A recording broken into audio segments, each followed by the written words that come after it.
সোমবার পবিত্র ঈদুজ্জোহা দিনটিকে ত্যাগের দিন হিসেবে পালন করা হয়। সারা দেশে এদিন ঈদুজ্জোহা পালন করছেন মুসলিম ধর্মপ্রাণ মানুষজন। একই ছবি উত্তর দিনাজপুরের করণদিঘিতেও।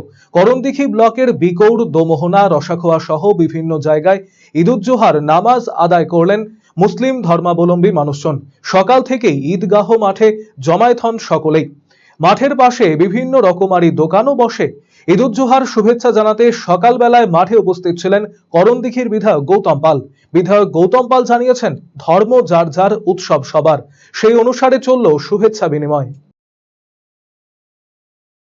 খুশি ঈদে, পবিত্র ঈদে সমস্ত করণদিঘি এলাকার যেখানে যেখানে নামাজ হয় আমি ঘুরেছি এবং করণদিঘি বিধানসভা এলাকার সমস্ত জনসাধারণকে জানাই পবিত্র ঈদের ঈদ মুবারক।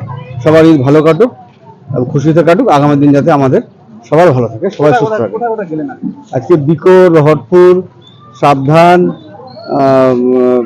রসাখোয়া, মহেশপুরে আজকে এখন বর্তমানে আছি।